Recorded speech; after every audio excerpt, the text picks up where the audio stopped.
Welcome, community of Anchorage, to this streamed reading for Women's History Month of a play called Marvel. It's a play that I wrote back in 2016. I got the idea from an article in the Daily News, the Anchorage Daily News, written by Colleen Mondor, and about this Alaska's first female aviator. And it was a real godsend because at the time I was working with a group of young girls from North Star, and I was trying to figure out what the heck to do with them in terms of a theater project. And so I thought, I need to write something that all these, that I can cast a bunch of girls into, and this play that had the potential for all these amazing female pilots came up. And so I had a part for every one of these girls. And so that's where Marvel got its start. These girls read this 2-act play. Many of them acted for the first time in the summer of 2017 at the Alaska Aviation Museum. And they were really, really supportive of it and helped us really get a good audience for it. And from then on, I decided to go through Marvel again and maybe spruce it up a little bit, make it into a real play-like play. And so this is just the most recent draft or the most recent version of it. And I thought it'd be a really good one for us to do for March, so for Women's History. We have a great cast. I'm about to let you know who they are.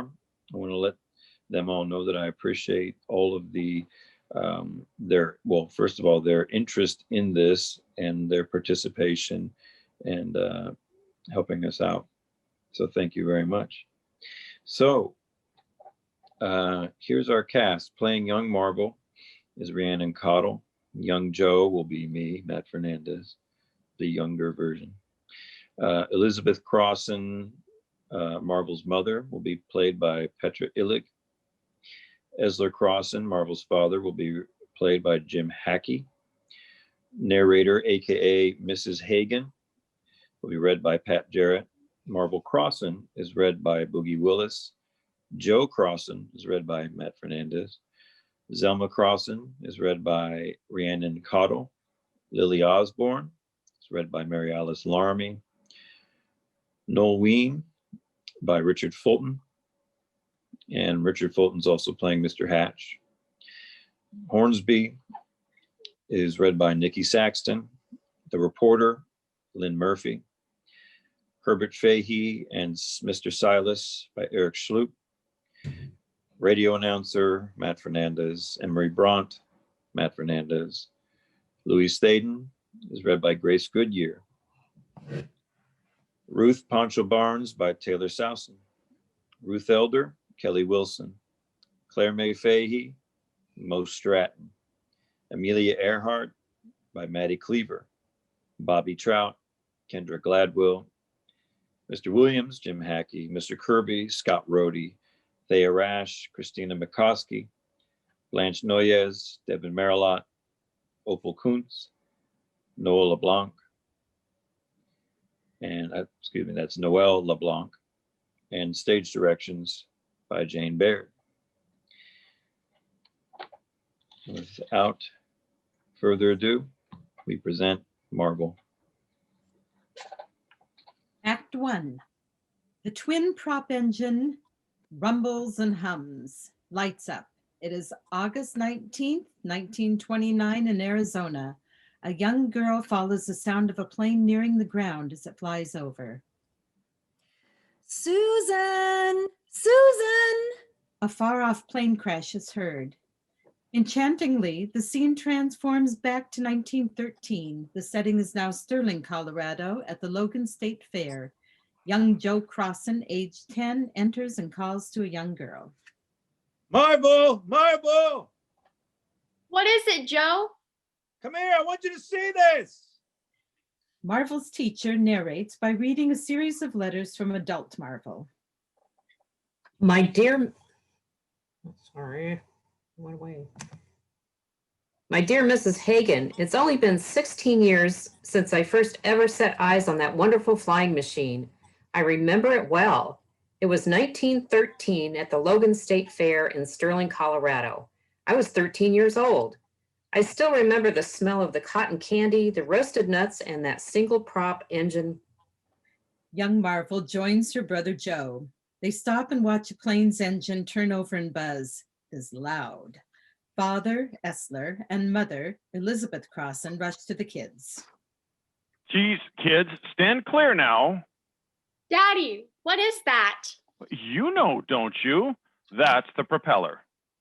Stand back. You don't want it to chop you to bits. That man is wanting us to step aside. Got it. We're getting out of the way. Come, let's go over here and see. Essler and Elizabeth move the family back.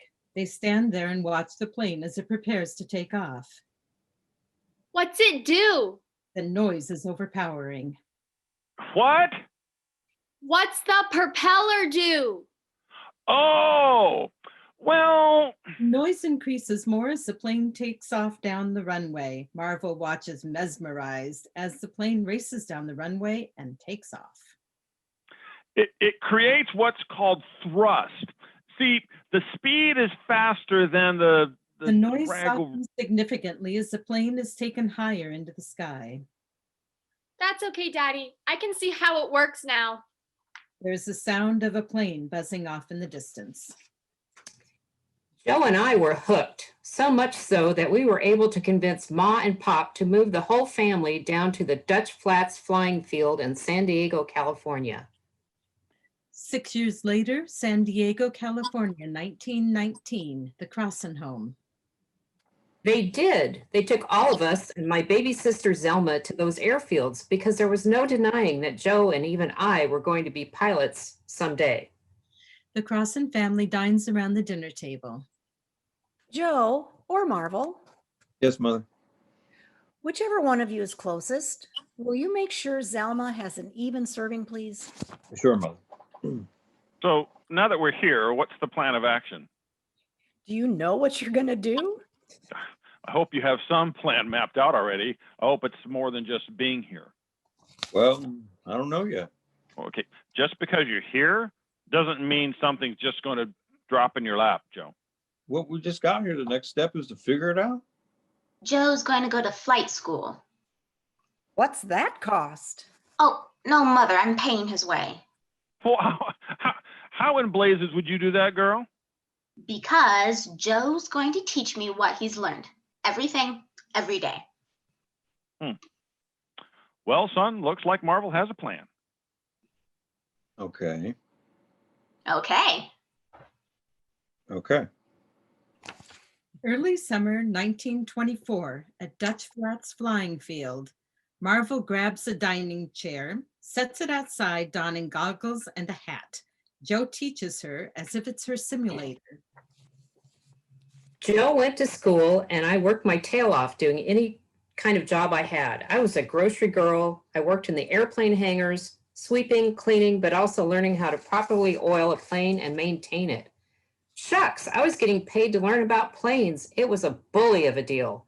Joe would come home from learning what he learned and would teach me. Marvel sits in the mock cockpit, awaiting Joe's instruction. Lightly push the throttle fully forward. Marvel pushes on the broomstick that acts as a throttle. You can keep your nose up for a little while longer. Now check your altimeter. Well, if it has an altimeter. Well, Well, what? what if it doesn't? It doesn't what? Have an altimeter, chucklehead. Well, use your wits, you fribble. Well, no, whether you're too low or too high determines how much air pressure you're going to deal with. Now, it might feel like a fight up there. Don't fight it. Just find a way to make it work it out. Joe shakes the chair to replicate turbulence. Knock it off. Hey, it's like that. Marvel rises and Joe takes her seat. The mock-up has now become a real plane which Joe flies. This is indicated by the airplane sounds that come in right as he takes a seat in the cockpit. It was June of 1924 when I saw my brother Joe take his first solo flight.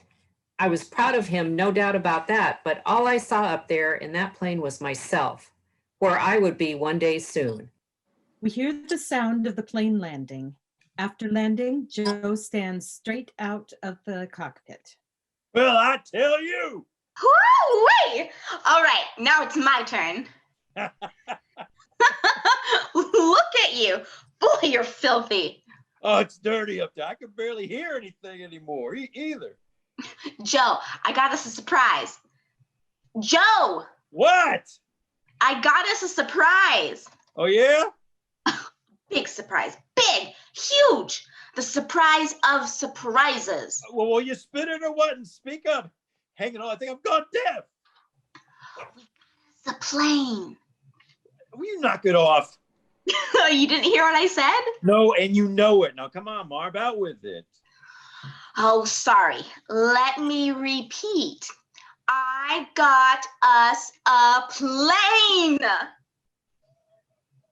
What? How in the world did you get a A plane of our very own. Come, see. you loony? Follow me. She takes Joe across the stage into the corner where lies a smattering of large wooden crates. I don't see a plane yet. Right here. She opens a crate with a crowbar, pulling out random plane parts. What is this? What is it? This is an N9 seaplane. It's the U.S. Navy version of a Curtis Jenny, I think. Oh, I should have known. This baby flew and fought in the Great War. Yeah, not sure it survived. Don't be such a cad. This cost $275. Are you crazy? That's all we have. Well, what else are we gonna do with it? Oh, sister. All we got to do was put it together. You think I know how to? Aha! While you were learning how to joyride, what the heck do you think I was doing that whole time earning to pay your way, huh? I learned how to put these beauties together. You could put an N9 together right now. Well, I didn't learn all of it. Say, we can learn together. Oh, come on, Joe. I know it's just parts and scraps, but you were just parts and scraps too. You didn't know how to fly a plane from speaking Chinese. Now look what you can do. Oh, what I just saw you do. I mean, I'm sure we can, Marv, but I just don't know if I trust going a mile up in the air in something we built together. I tell you what, I'm born first. I'll go up first. It'll die first. I ain't afraid of dying. Not for this. I'll be the one to test it out. You teach me and I'll fly it. Deal? She spits in her hand and holds it out. Joe looks at it reluctant. I'll teach you what I know how to build it. You teach me how to fly. Deal? Well, shake on it. Come on. Marvel, people are watching. It's disgusting spitting in your hand. Oh, just shut up and do what I tell you. What are we, kids? This is the only way, Buster. He spits in his hand and shakes hers. Pilots and mechanics laugh in the background. I hate you. That's a deal. Marvel slaps a plane part in his hand. Joe looks at it doubtfully.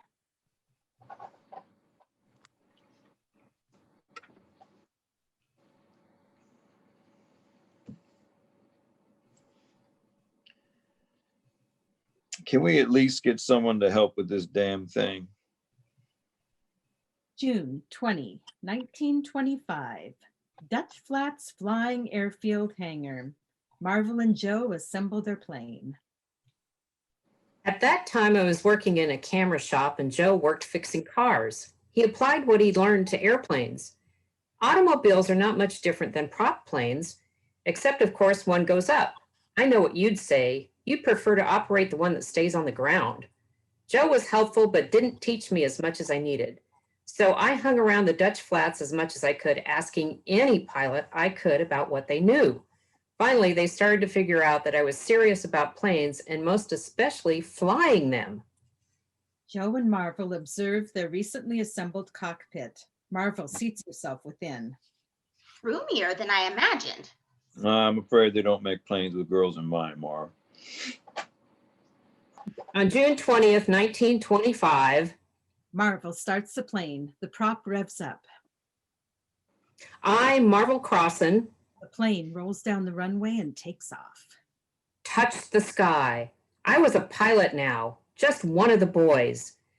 Still a little different than the rest of them pilots, not just because I was a girl in the company of men, grease and dirt from the planes covered and splotched over my dress.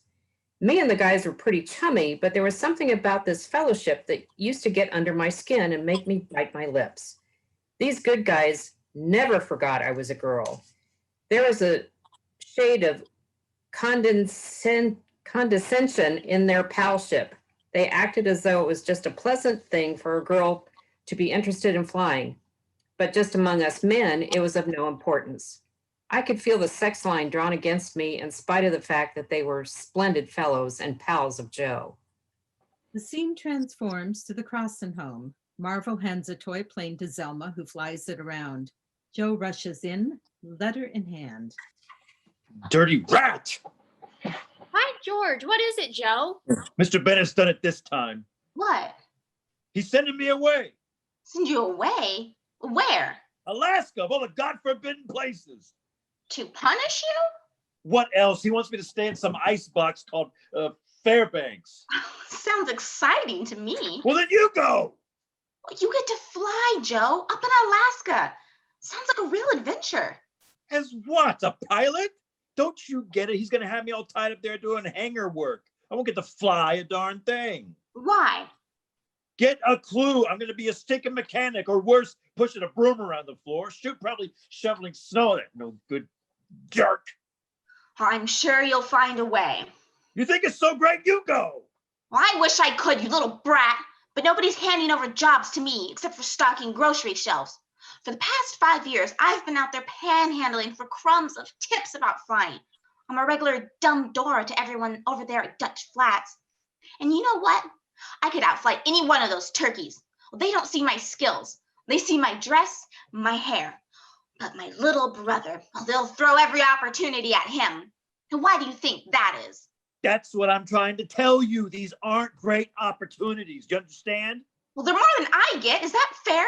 Just because I was born into the body that I am, that ultimately disqualifies me. That's not my fault.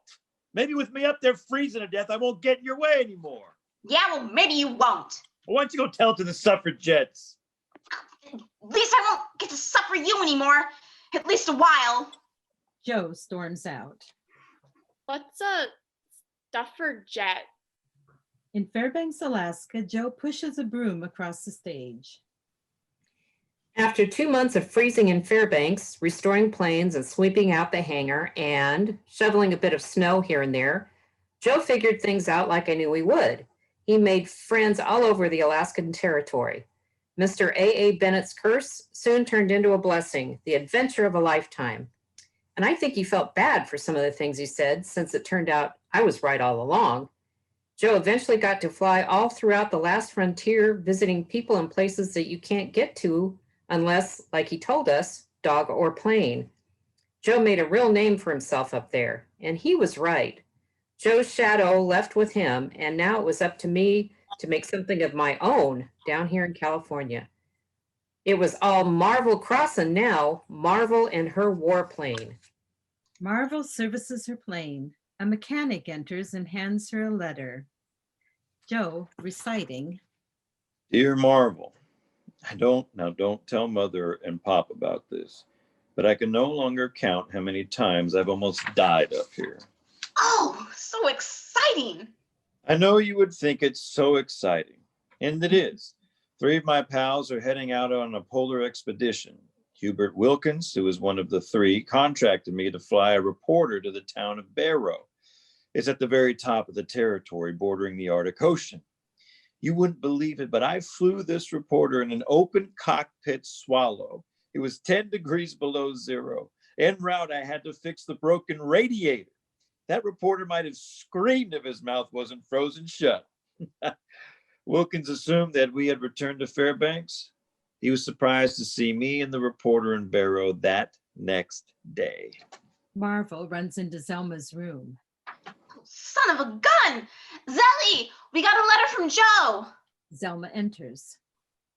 He wants to inform us that he became among the first people in history to fly to Barrow after a fellow named I think Ilson did it first.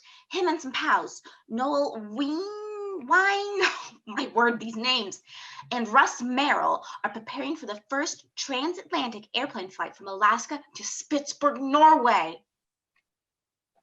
Where's Pittsburgh? How far? Go get the atlas book and I'll show you. Zelma whips around about to go, but stops suddenly at Marvel's comment. First in the world. Are you going to Alaska with World.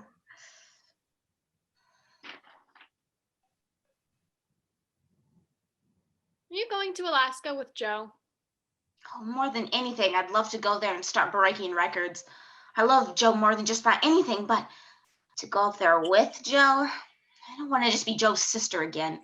I want to be Marvel. You know, Zelly? You know, you got to go out and be something of yourself, by yourself, you know?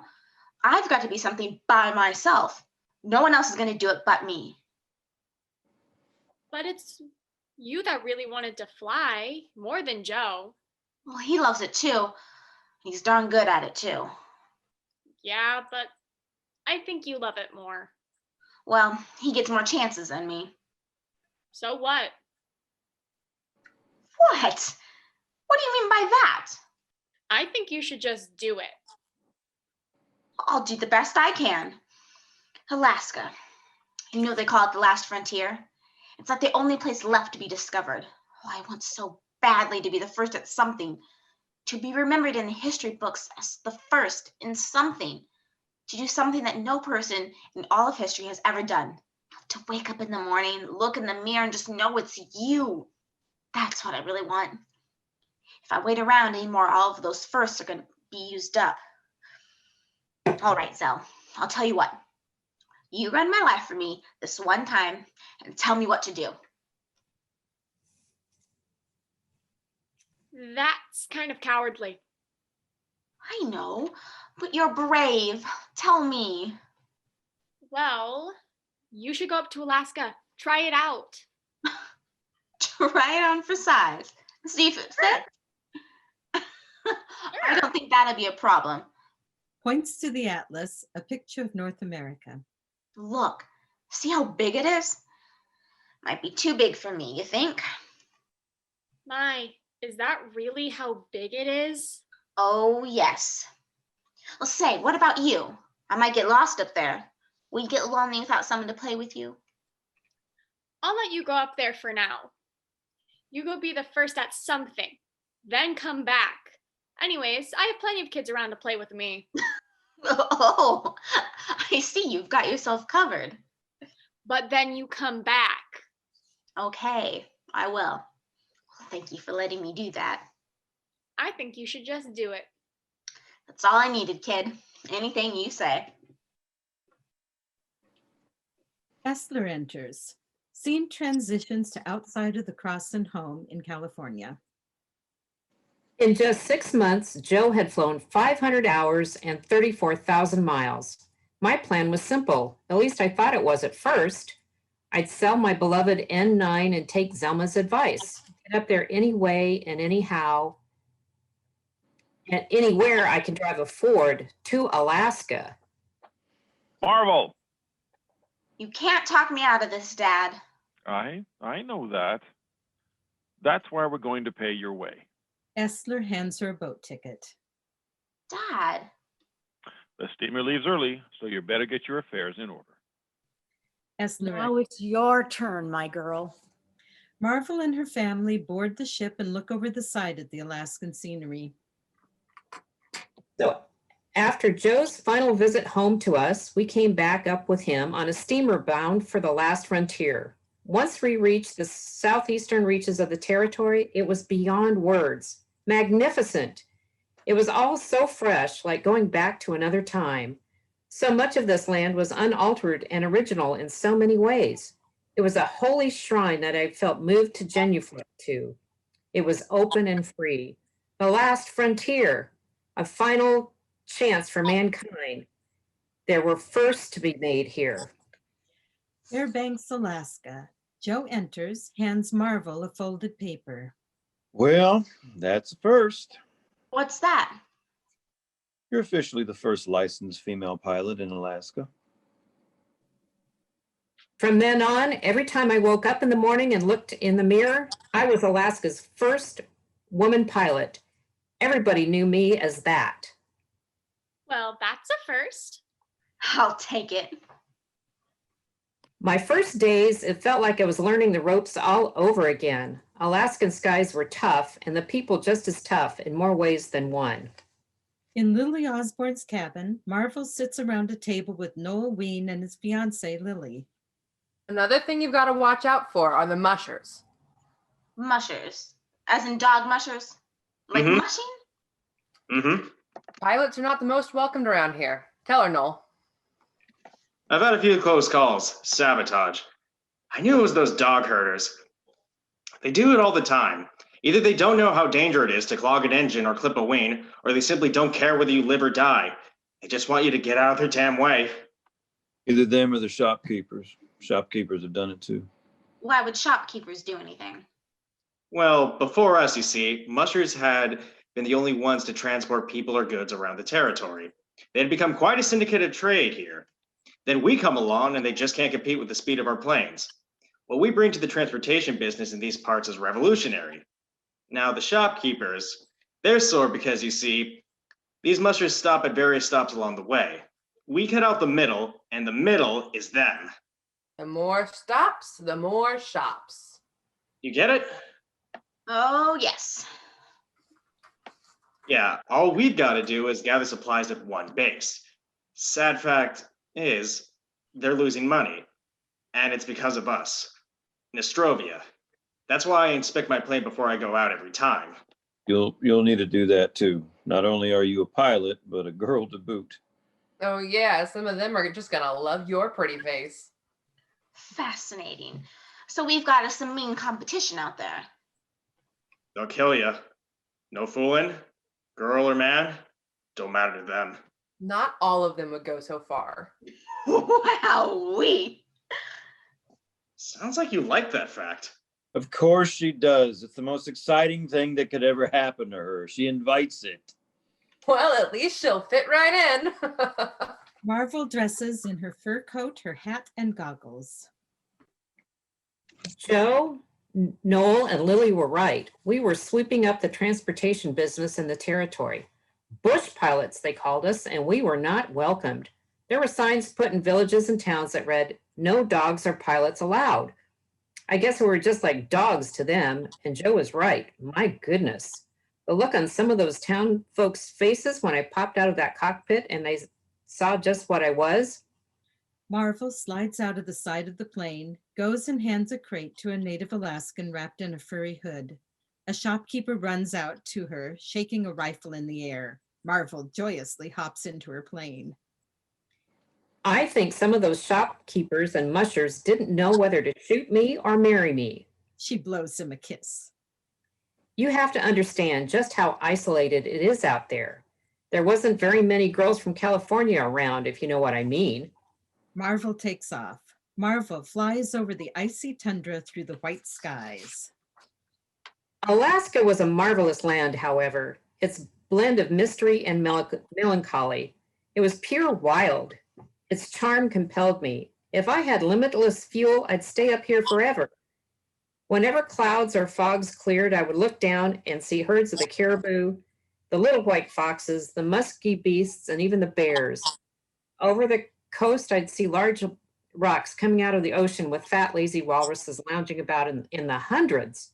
It was all dangerous and beautiful. The people I meet at my stops live in such danger, not just from the bitterest cold, and they're not all Eskimos either. Alaska is a world of numerous nations. The people are from hundreds of tribes and have learned to live off the lands for centuries. The native Alaskans are cheerful and always have the time to stop whatever they are doing and talk, tell stories for as long as the stories last, as if time was of no consequence. Flying in Alaska has freed me, and every day is an adventure. My soul rests here. However, I know that the isolation I'm in here, though compelling, excludes me from the action of what is left to accomplish back in the world. I must go, but I dream of coming back. Metronome newsreel plays. As the press narrates, each woman mentioned presents themselves on stage. Each woman portrays actions or a presence that reflects their famed character. In the case of Phoebe Omley, she should come out and act as if she is dancing or balancing on the wing of a plane. Women in aviation. As soon as man hit the sky, woman was soon to follow, and they are quite a grand and dandy lot indeed. And not only are these winged beauties breaking records, soon after Lucky Lindy flew across the Atlantic, have women made their mark in the sky. Most notably, of course, is Amelia Earhart, the first woman to follow Lindy in flying across the Atlantic. Earhart is not alone in her endeavors. There's the ever glamorous Ruth Elder, the Miss America of Aviation, who took off from New York in her Flying Bird American Girl, who, though not accomplishing the feats of Lindbergh and Earhart, established a new over-the-water endurance flight record of 2,623 miles. Not only an aviatrix is Ruth, but a Hollywood starlet as well. She shines in the screen in such films as Moran of the Marines and The Winged Horseman. Then there's the tough as nails Florence Pancho Barnes, who has taken the industry by storm, literally.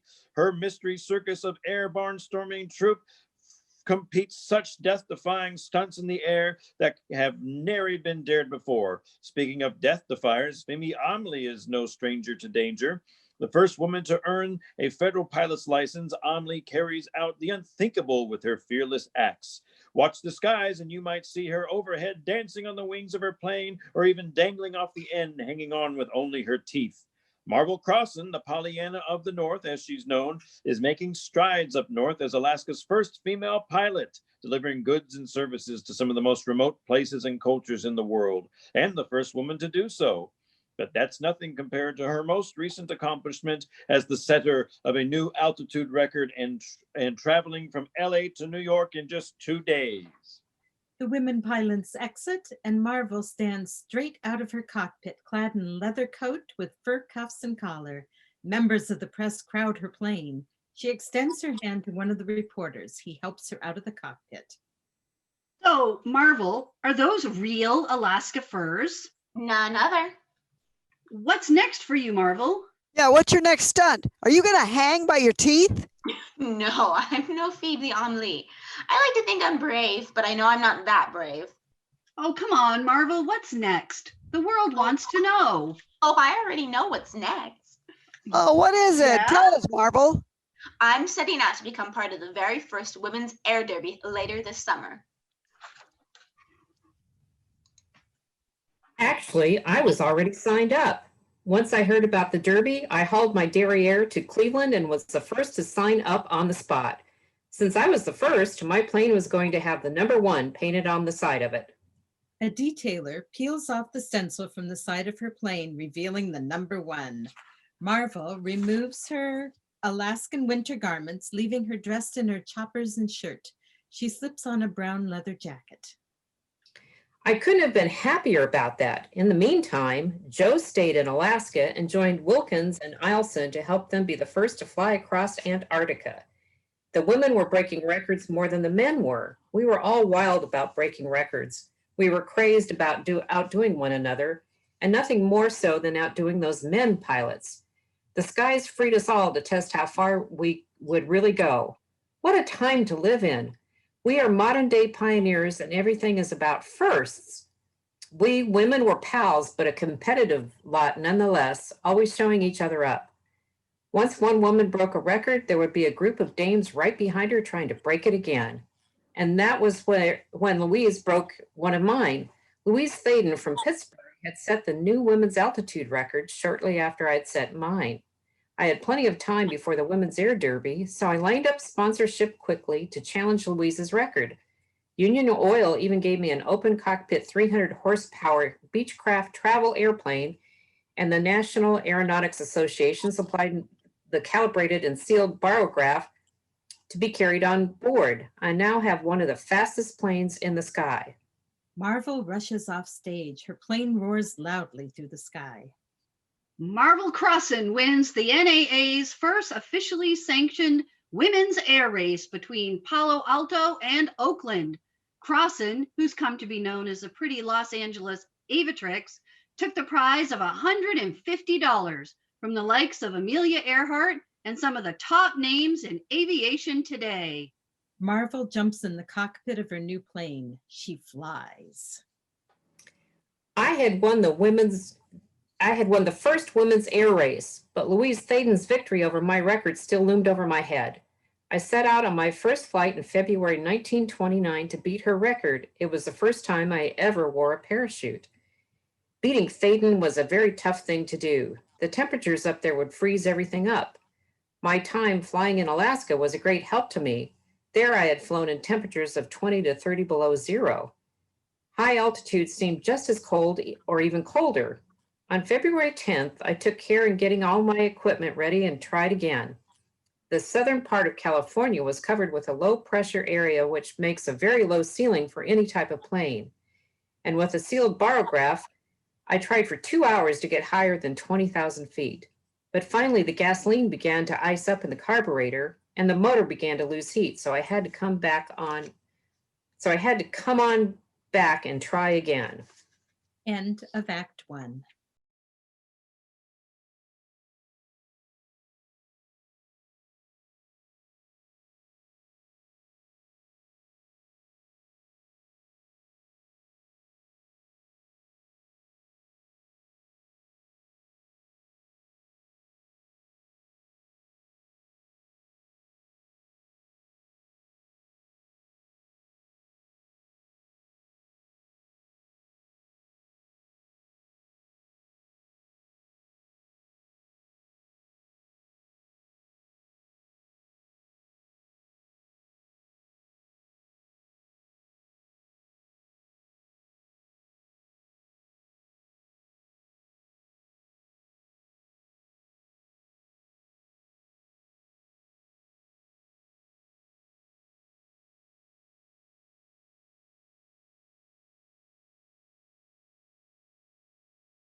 Act 2, Cloverfield, California.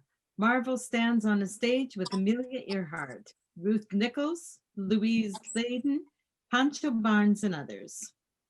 Ladies and gentlemen, I want to introduce some of the greatest flyers in the history of aviation, the Women Flyers, who are going to be contestants in the Great National Women's Air Derby from Cloverfield to Cleveland.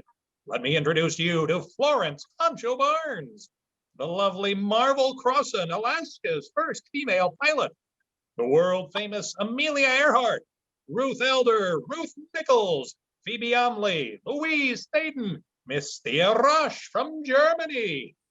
Some boos are heard among the crowd's applause. The women gesture to the people booing. Give her a break. Also Bobby Trout, Claire Mia Fahey, Edith Foltz, Mary Hazlett, Jesse Miller from Australia, Opal Kuntz, Mary Von Mach, Blanche Noyes, Gladys O'Donnell, Neva Paris, Margaret Perry. It's the New York Times midweek pictorial. Marvel Crosson, the new star of the clouds, shatters the all-time altitude record. On May 28th, I did it. Lights up on a roaring 20s jazz club. Marvel stands surrounded by dancers and drinkers. Marvel, Joe, Lily, and Emery Bronte enter the club. Ladies and gentlemen, I'd like to announce that my big little sister has just shattered the all-time altitude record. 23,996 feet. Marvel Crosson! People cheer. Marvel goes to Emery. They hug. What else left is there to break? Old Fathom will find something, I'm sure. Hey, Miss Crosson, I'm with the New York Times. How did it feel to fly and beat Louise Thaden's record and reach an altitude of over 23,000 feet? I'll let you know right after this dance. Be glad to. No, I'm dancing with this fella. Besides, I only occasionally dance with the media. And when she does, it's the tango. And this is a jazz place. Emery swoops Marvel onto the dance floor. Is this a suitable celebration? Yes. Suitable for you? What are you getting at? I thought you'd be back up in the air as soon as you came down. Well, you're down here. Well, we can go up together. I'm ready. I'm dancing and I'm no Phoebe Omlee. The music slows to a slow dance. I can't stay down. You know what I mean? You think I want to keep you down? Well, this is not just a young girl's fling. I'm made to be up there, Em.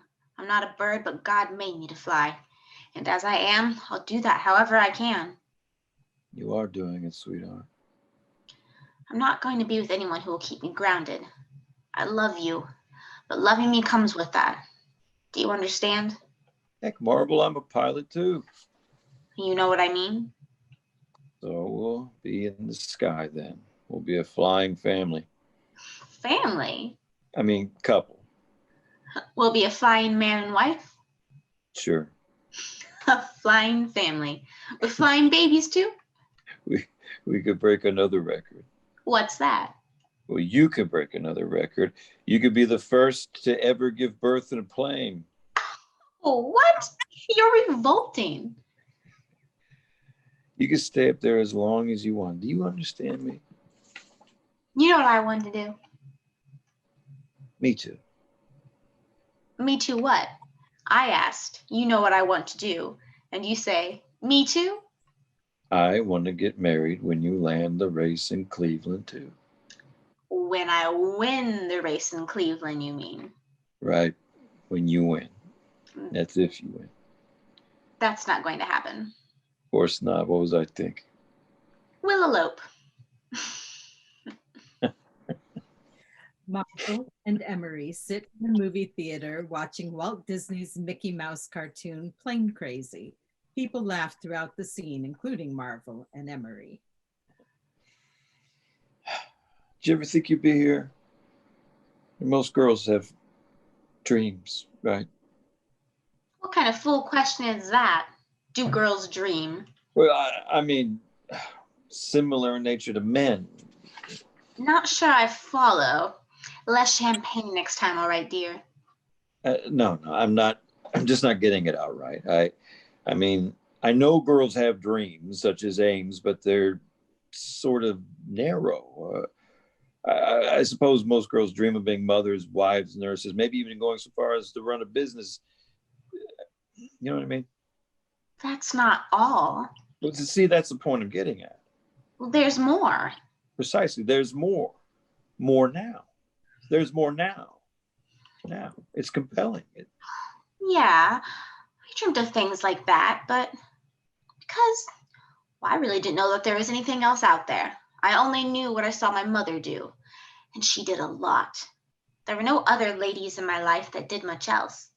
And things just moved so fast. All of these new things, these new Inventions, technologies, planes, cars. yeah, it came so fast. And there were things that hadn't always been a man's thing. There was no time for any sex to lay claim to this new thing since no one had ever done it before. So it was open to everyone. My mom and dad saw no problem with me being a pilot. It was just in the cards for Joe and myself. They never said I couldn't do it because I was a girl. Now you're a girl who's going to show girls that they can do something there never was before. You really think girls will? Oh, I don't know. What? Nah, I don't know how to put it into words. Another first. That's not what I was trying to say. No, from before. You showing girls new possibilities. Another first. Oh. Yeah. I look up to you too. You really do? You're an admirable person. I am? Jealous you get to be that for people. You are? Mm-hmm. Oh, good. Hey, I mean it. You have no idea. Everybody, all of those ladies out there, Poncho, Earhart, Louise, they all know you're the one to beat. You've made your name. Others will make their names because of you, crazy ladies. You better be ready to walk down that aisle once I land. I'll be there with tails on. He holds her close. The cartoon ends. August 18th, 1929, Cloverfield, California, the day of the race. Sounds of airplanes revving up. Ladies and gentlemen, welcome to the first annual Women's Air Derby. Marvel races to Pancho Barnes. Hey, pretty lady. Poncho, how are you, Mama? You looking good there. Not so bad yourself there, cutie pie. You come to watch me win? Well, might as well. Shoot, you got the fastest hauler here, kiddo. Hey, can you keep a secret? I mean, not tell a soul. Nah. Oh. All right, okay, what? Out with it. Ain't got all day. Yeah, you're gonna need a head start. Okay, shut up and let me tell it. Shut up, is it? It is. Will you listen? When we get to Cleveland, you're gonna be calling me Mrs. Brunt. Shut your face. And proposed? Don't tell anybody. Not even Ma, Pa, or even Joe know. Does Emery know? Oh, shoot. You think I should tell him? Nah, that's outdated. A film cameraman and reporter approach Marvel and Pancho. Here we have Poncho Barnes, head of the 99s, and the Alaska bush pilot, Marvel Crosson. Have any words for one another? Well, Poncho, may your plane be slower than mine. Hey, Louise, come make yourself famous. Louise Thadden comes over. She shakes hands with Pancho and Marvel. Poncho, Marvel. Louise. Miss Thadden, how do you think the race will go? Well, I'll tell you, Marva here, hers is the plane to beat, most definitely. She's flying the new, Travel Air Speedwing Chaparral. The Chaparral, right. That's quite a plane. Lots of speed there. Marvel takes a letter out of her jacket pocket and calls out to the pressman. Hey, pal, would you make sure this letter gets to the post for me? Right away, Miss Crosson. Obliged. Wedding invitation? Shh, no. It's a letter to an old teacher of mine. Ah. You're horrible. Can't tell you a thing in secret. All right, ladies. Can I have the ladies down here, please? Can you hear me? The rest of the pilots gather. Here we are, Buster, the Powder Puff Brigade.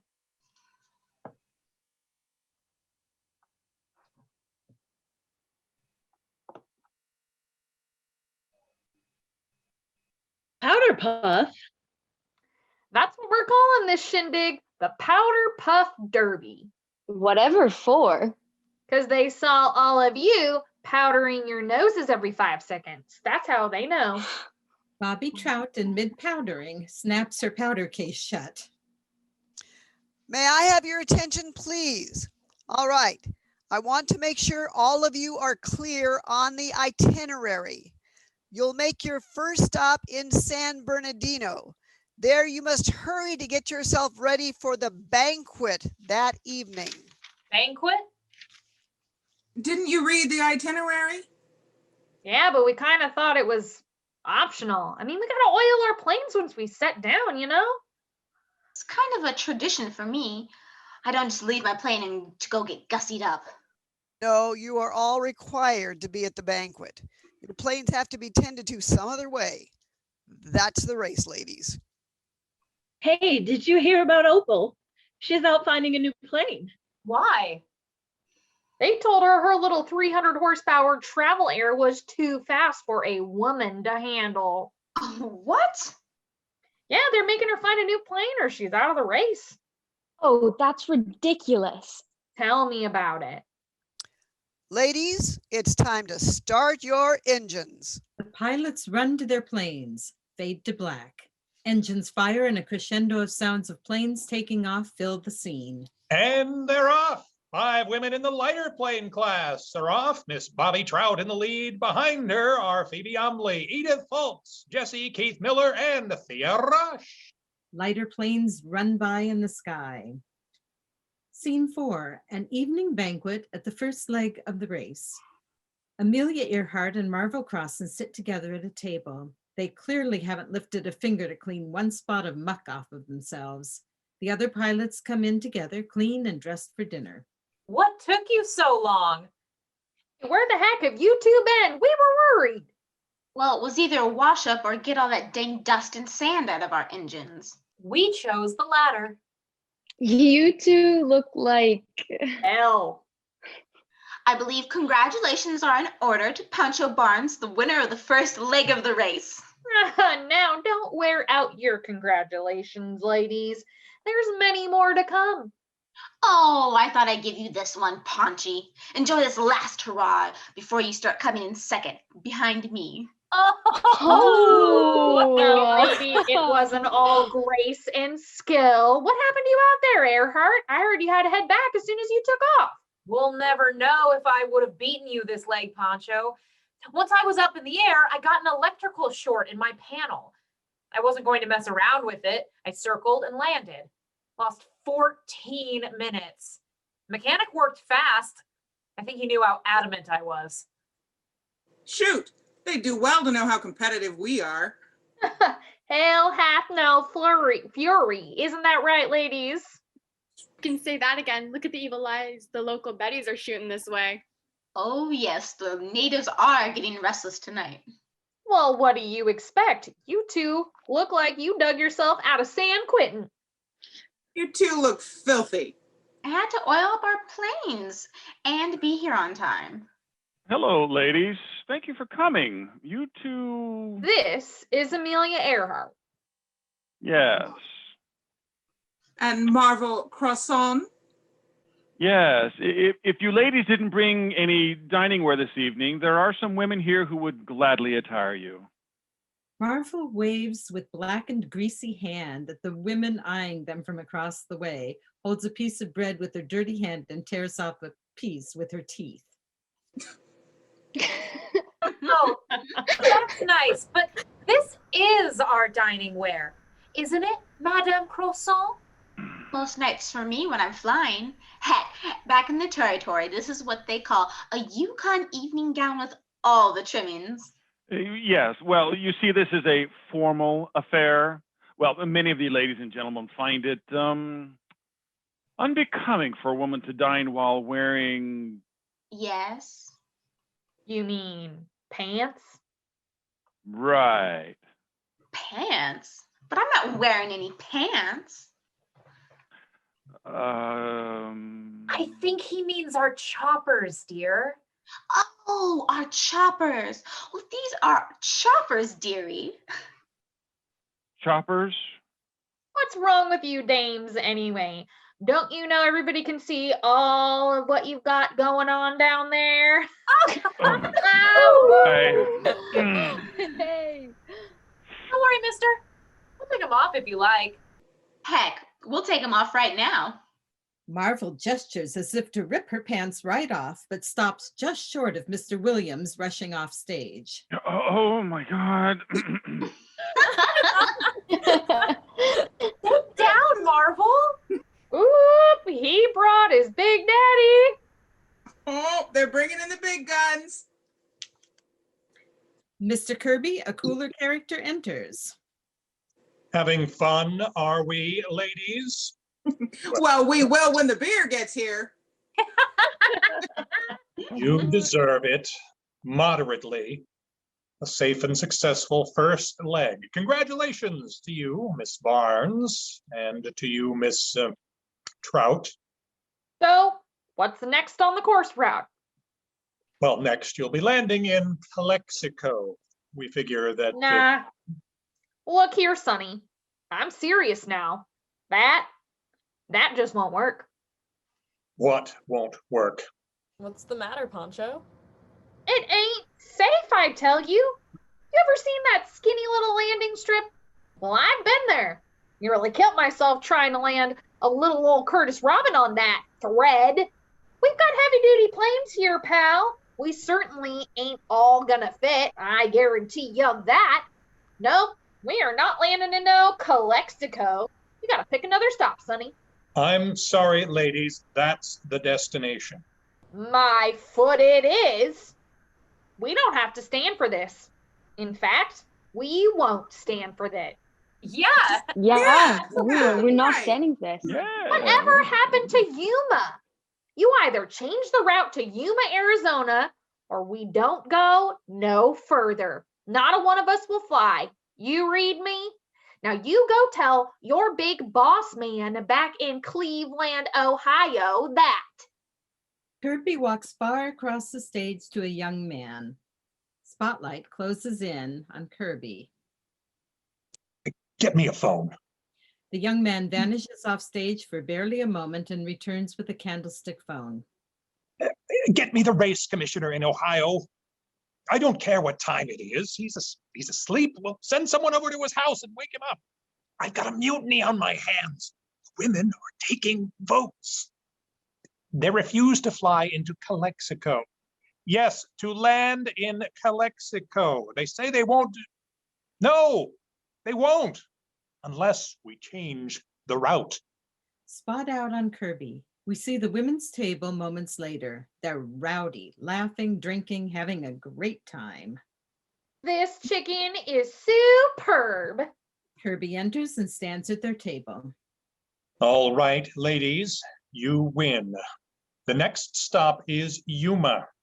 Will that work for you? But you have to at least fly over Calexico. Will that work for you? Or the race is through.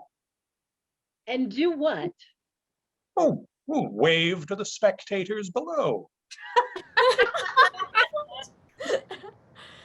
Oh, well, that means we gotta finish our dinners here and replot courses. Enjoy the rest of your chicken. Kirby makes his way out. Hey, Sonny. Yes, miss. What are you doing? What do you mean? Call us pilots.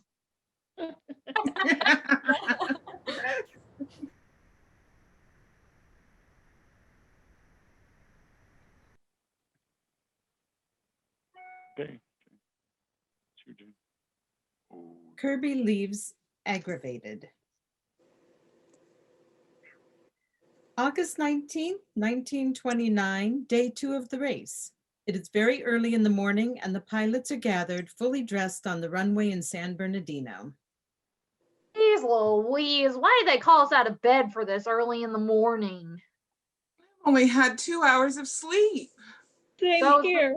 So's the rest of us. Mr. Kirby enters. Apologies for the wake-up call, but the reason we brought you all out here is we've discovered that 2 of your plane's gas tanks have been filled with oil. How did that happen? Are you kidding? Was this a mechanic's fault? It means that some brilliant idiot filled our gas tanks with oil. Is that what you're telling us, Sonny? Precisely. Well, what are you Right. gonna say? What do we do Never. What do you now? mean? Wait, I mean, I will leave it up to you pilots to check your planes. Get them ready to fly out as soon as you can. Kirby exits. Nah, something really stinks about this. Here's what we need to do, ladies. Is we all, from now on, park our planes in a circle in order to keep track of them all. That'll bring us some security about this whole thing. Thea Race showed me a telegraph she received that told her to beware of sabotage. sabotage. You see? That's the reason we're going to take these precautions. No plane is to be left by itself. She's thinking of telling the press that she won't fly in the race to win, but only just to fly, just so whoever it is will leave her alone. She can't do that. She can't let them get the better of her. Well, she's frightened.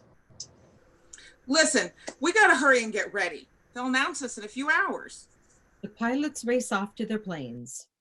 Scene 6. The planes take off from the airstrip at San Bernardino. It's day 2 of the Powder Puff Derby, and in the lead over Calexico is Marvel Crosson. We hear sound of a sandstorm and a plane struggling to fly through it. Here in Yuma, Arizona, the women are flying right into a sandstorm. In the lead, it's number 6, the world famous Amelia Earhart. We hear a plane zero in and crash. The crash is a minor one. And she is down hard. The nose of Earhart's Lockheed Vega has crashed into the runway in an abrupt stop. Marvel, Thaden, and Pancho run on stage after Earhart. Earhart enters from the other side of the stage, dusting herself off and rubbing her neck. Are you all right? Yeah, just a hard landing. I couldn't see anything through that storm. Here, I thought Yuma was safer. Probably all of Arizona's like this. All this desert. Well, I'm delayed. My propeller is busted completely. What are you gonna do? Gotta wait until they can get a new one. Well, that'll cost you hours. Yeah. Amelia, it'll cost you the race.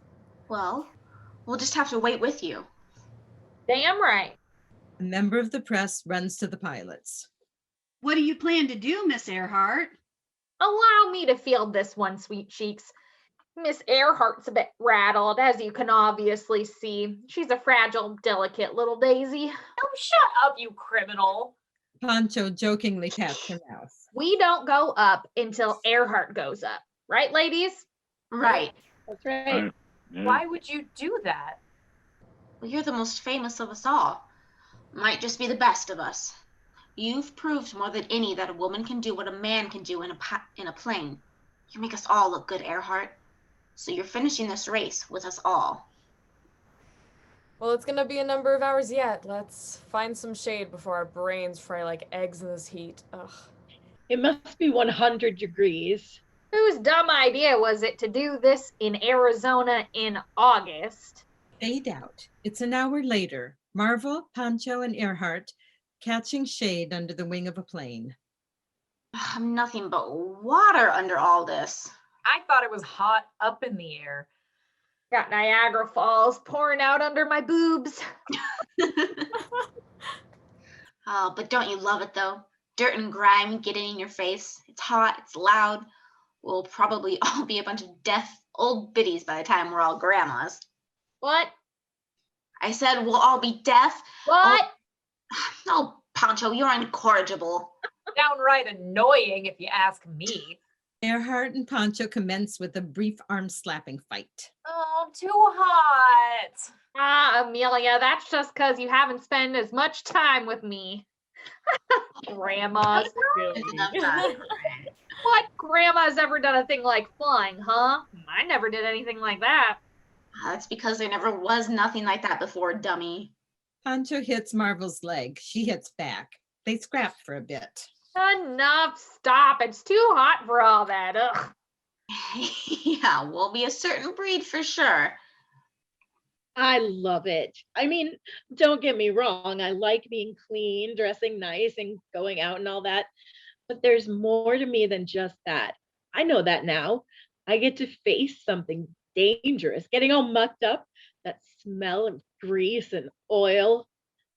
I like sitting there in a pool of my own sweat. Disgusting. Heck, we're all disgusting. This ain't what we're supposed to be doing. My grandma was no flyer. My grandpa, on the other hand, he used to go up in a hot air balloon. It became a family pastime being up in the air. I was practically born in the air. Maybe conceived. Oh, hush yourself. Poncho, you're the devil himself. The first time I saw a plane was because of my grandpa. He took me out to some exhibition, saw some of the first planes right after the Wrights, you know? Saw one of the first planes ever made on Earth. I was young. He looked at little old me and said, "You're gonna fly in one of those someday." That man. When did you see your first plane, Amelia? Oh boy, I was young too, just a little girl. 11. Saw it at the state fair. Saw mine at the Colorado State Fair. My brother Joe and I were just kids. We saw it take off from the ground and just own the sky. Oh, it was pure freedom. I saw one in the sky. It captivated me. Maybe one day some crazy girl will look up and see one of us flying up there and become just like us. Scene 7. Sound of a distressed plane making a hard landing. Claire Fahey has just landed in a field outside of Calexico. Her husband lands behind her. Is everything all right? Claire is inspecting her wing. My wing, it was wobbling out of control. My God! She notices a wire in between the top and bottom wings is almost completely burned through. Herbert, take a look at this. Claire shows Dutch the wire. What the? What could have eaten through something like that? A fire?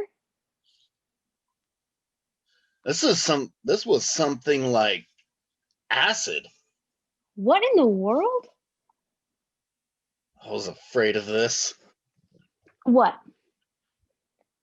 Yeah, something like this. You see that? That was done intentionally.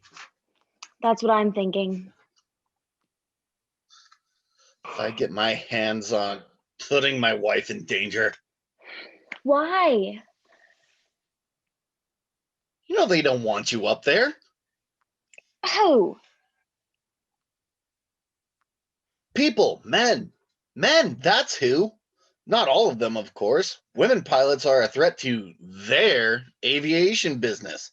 Don't you see? Because you and all those other ladies up there are flat out good, better than a lot of them. They don't want you to do this race. I gave my whole life to be here. Whose way am I standing in? Can't I make a way for myself too? This is how I do it. How all of those girls do it. Why would people stoop to this? What? To murder? God, we've got to tell someone. They don't want you to succeed, any of you. They're terrified of something. Like you're going to take their jobs or something. People are out of work enough as it is. They don't want any of you to finish this. God, I only pray the rest of them are okay. Scene 8. Back at the Yuma landing strip. Hours later, the pilots are still catching shade underneath their planes, waiting for Earhart's new prop to come in. Marvel and Thaden sit under the wing together. So, how long are you going to try to re-break my record? As soon as we get back up there, Crosson. Poncho enters. What's going on? Did Amelia's prop come in? Nah.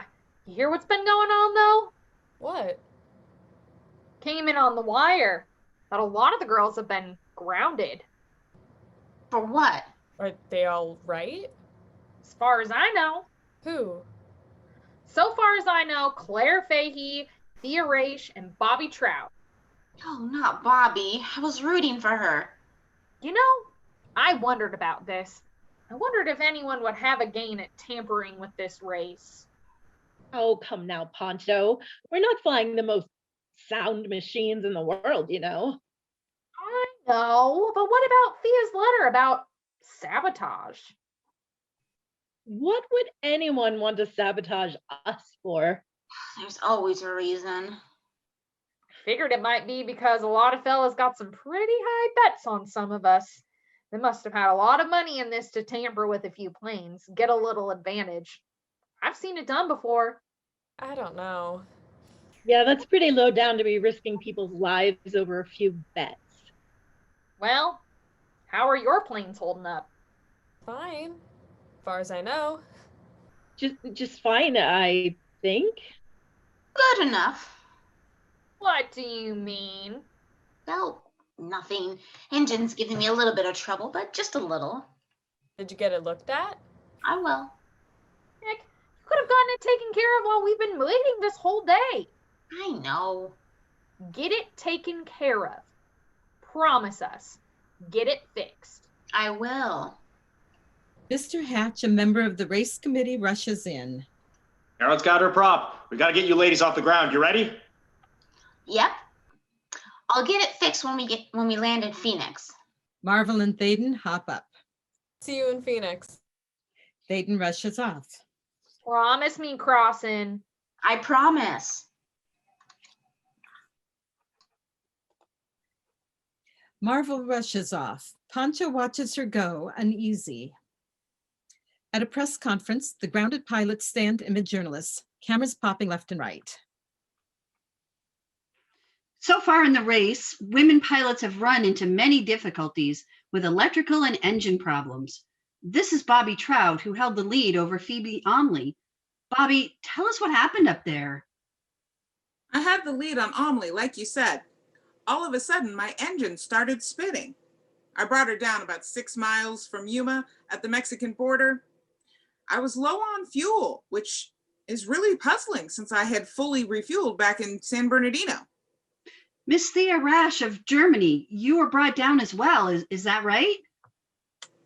I was forced down in California. I want to make it clear that I am no longer flying in the race to win.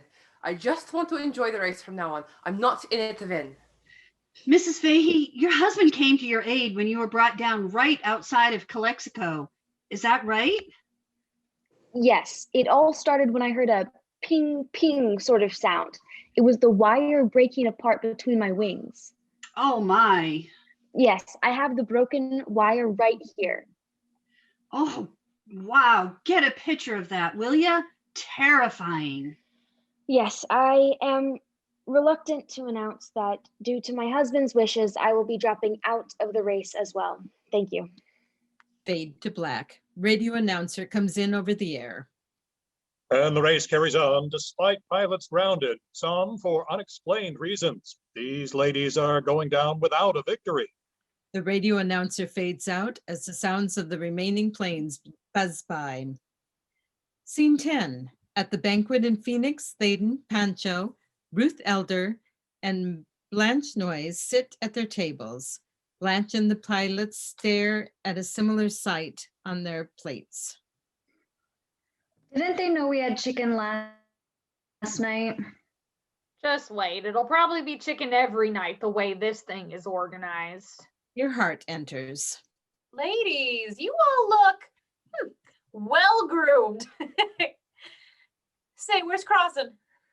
She's not with you? I figured she was pulling the same thing as last night and was working on her plane. Well, maybe we should. Have you heard about Marvel? What? She never made it in. There's word that she's gotten lost, crashed, or she's just landed somewhere unknown. Darn it, girl, which is it? That's all I know. Nobody knows. She just never made it in. Telling us that her engine wasn't working properly. She was gonna get it fixed. Ugh. I'm gonna go find out what in the hell is going on around here. Hey, you know anything about Marvel Crosson? Airplane number 1, eh? The women sit silent and worried as lights fade. A news announcement comes in over the radio. It is day 3 of the Powder Puff Derby. The sounds of the racing planes fly overhead. The remaining women take off from Phoenix, Arizona. Pancho Barnes is in the lead of the heavy division. No word yet of Alaskan aviatrix Marvel Crosson. The search for Marvel Crosson's plane goes on. Scene 11, banquet at Douglas, Arizona. The women sit silently at the table. Chicken. Word hasn't come in. Could she be out there somewhere? Lost somewhere? Maybe. Most likely we would have gotten a wire about it now. By now. Call. I'm worried sick. Yeah, me too. Silas Worthington from the committee approaches the women at the table. Ladies, excuse me. I have bad news. They found Marvel Crosson's plane. Oh my God. It crashed near the mesquite jungle by the Hill River. I'm afraid she did not survive the crash. Marvel is dead? Marvel Crosson did not survive. With all my heart, I'm sorry to bring you this news. So what now? Pancho pounds the table and drops her face into her fists, holding it there for a long moment until Silas breaks the silence. Well, this tragedy might just... Many think it would be best to end the women's air derby. Silas starts to leave. Now hold right there, Sonny. Silas stops, Pancho stands. We ain't gonna quit nothing. She's right. Marvel would have wanted us to race to the end. Right. Ladies, I don't think it would be appropriate given the circumstances. Boy, you didn't know Marvel like we did. We're not quitting. Not a one of us. Go tell whoever it is that needs to be told. This women's derby is going on for Marvel Crosson. Now kindly get out of here. Silas exits. Pancho lifts her glass. We'll do it for Marvel. Marvel. For Marvel. Marvel. She was the toughest of us all. You know that? She was tougher than nails. You could fly in Alaska. You could fly anywhere. You know what she told me? She asked me not to tell anyone, but she told me she was going to get married to Emery Bronte right after she won the Derby in Ohio. She told me to keep it a secret. Can't see how it matters much now. Elder lays a hand on Pancho's shoulder. The women gather around in one embrace, their heads down. Scene 12. It is the last day of the race in Cleveland, Ohio. Joe Crosson and Emery stand at the end of the airfield awaiting the oncoming end of the race. Joe lifts a newspaper and reads. A race ended suddenly on the lonely reaches of an Arizona desert.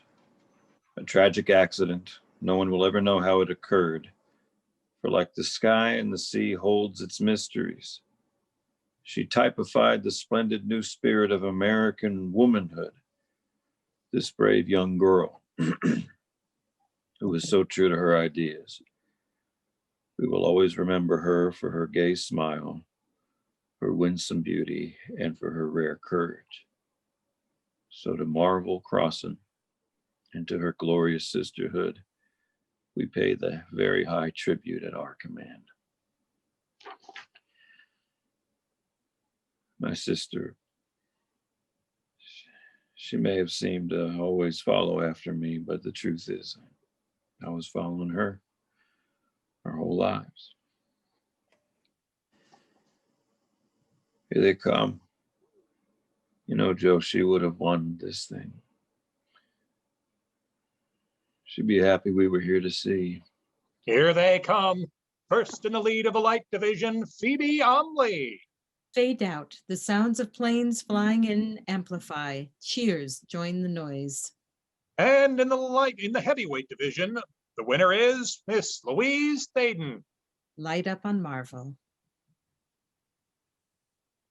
A reporter asked me before the race, why was it I chose to fly? I told him, Because it's my profession, my way of earning a living, and I love it.